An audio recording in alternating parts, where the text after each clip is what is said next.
कामदा एकादशी। इस एकादशी के संपूर्ण महात्मा का हम लोग श्रवण करेंगे। युधिष्ठिर ने पूछा, हे वासुदेव, आपको नमस्कार है। कृपया मेरे समक्ष यह वर्णन करें कि चैत्र मास के शुक्ल पक्ष में कौन सी एकादशी होती है। भगवान ने कहा कि हे राजन, एकाग्र मन से उस पवित्र और प्राचीन कथा को सुनिए जिसे पूर्व काल में वशिष्ठ जी ने राजा दिलीप के पूछने पर उन्हें सुनाया था। दिलीप ने कहा कि हे भगवान, मैं सुनना चाहता हूँ, कृपा करके बताइए कि चैत्र मास के शुक्ल पक्ष में जो एकादशी आती है उसका क्या नाम है। श्री वशिष्ठ जी ने कहा कि हे राजन, तुमने बहुत उत्तम प्रश्न किया है।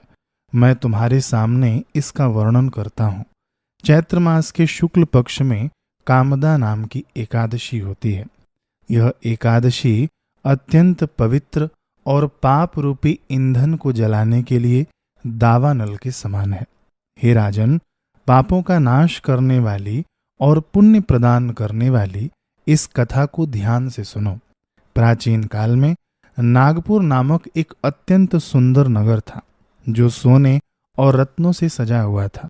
वहां पुंडरीक आदि अत्यंत भयंकर और शक्तिशाली नाग निवास करते थे। उस नगर में पुंडरीक नामक राजा राज्य करता था। उसकी सेवा में गंधर्व, किन्नर और अप्सराएं हमेशा उपस्थित रहती थीं। वहां ललिता नाम की एक अत्यंत सुंदर अप्सरा और ललित नाम का गंधर्व रहता था। वे दोनों पति पत्नी कामदेव से पीड़ित होकर एक दूसरे के गहरे प्रेम में डूबे हुए थे। वे अपने धन धान्य से परिपूर्ण सुंदर घर में हमेशा आनंद विहार करते थे।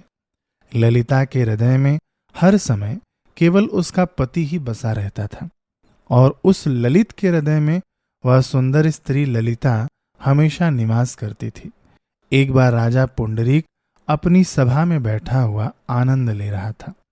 वहां ललित अपनी प्रिय पत्नी ललिता के बिना ही गायन कर रहा था।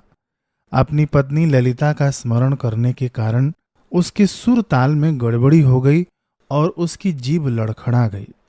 उसके मन के भावों को जानकर कर्कट नामक एक प्रमुख नाग ने ललित के सुर ताल टूटने और गलती करने की बात राजा पुंडरीक को बता दी। कर्कोटक नाग की बात सुनकर नागराज पुंडरीक की आंखें क्रोध से लाल हो गईं और वह अत्यंत भयंकर स्वरूप वाला हो गया।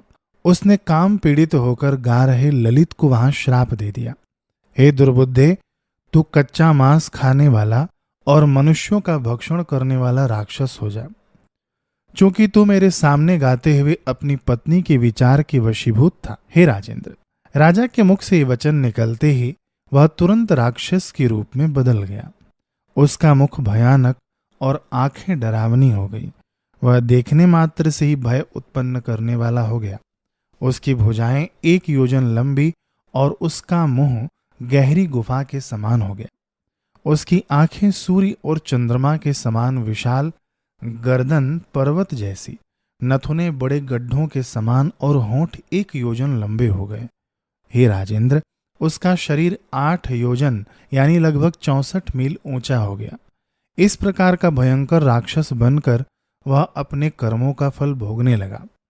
अपने पति को इस प्रकार के विकृत और भयंकर आकार में देखकर ललिता अत्यंत भारी दुख से पीड़ित हो गई और मन ही मन विचार करने लगी, अब मैं क्या करूं, कहाँ जाऊं, मेरे पति श्राप से पीड़ित हैं।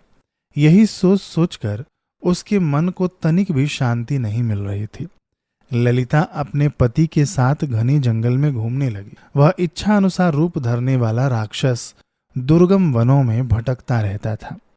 वह निर्दयी, पाप कर्मों में लगा हुआ, विकृत रूप वाला और मनुष्यों को खाने वाला हो गया।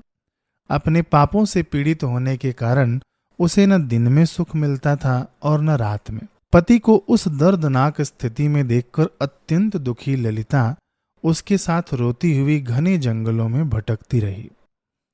एक दिन एक सुंदर आश्रम और अत्यंत शांत स्वभाव वाले मुनि को देखकर ललिता शीघ्र ही उसके पास गई और उन्हें प्रणाम करके उनके सामने खड़ी हो गई। उसे दुखी देखकर उन दयालु मुनि ने पूछा कि तुम कौन हो, यहाँ किस कारण से आई हो, मेरे सामने सत्य सत्य कहो।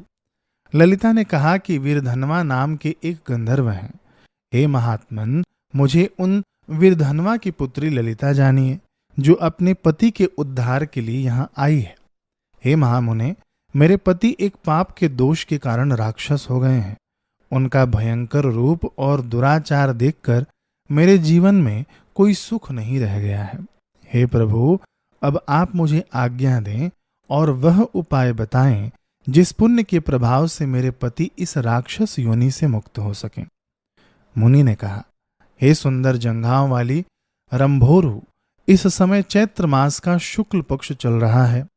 हे ललिता, इसमें कामदा नाम की अत्यंत श्रेष्ठ एकादशी आती है, जो सभी पापों का नाश करने वाली है। हे भद्रे, तुम मेरे बताए हुए विधान के अनुसार उस एकादशी का व्रत करो और इस व्रत से जो पुण्य प्राप्त हो वह अपने पति को अर्पित कर दो।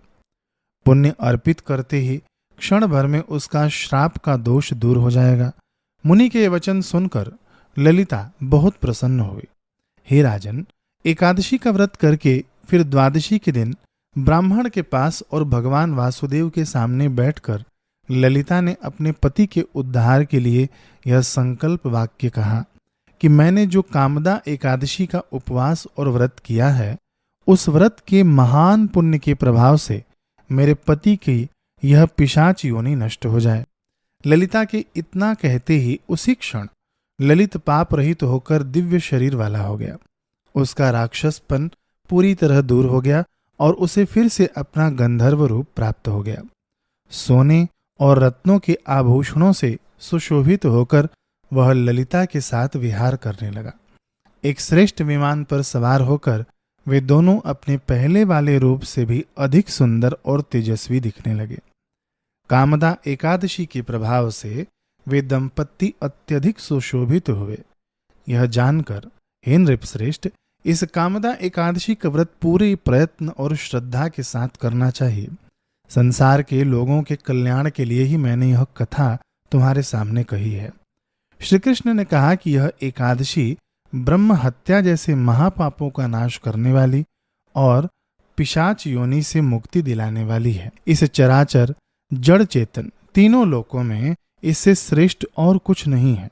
हे राजन, इसके पढ़ने या सुनने मात्र से मनुष्य को वाजपेयी यज्ञ का फल प्राप्त होता है। नारायण नारायण नारायण नारायण।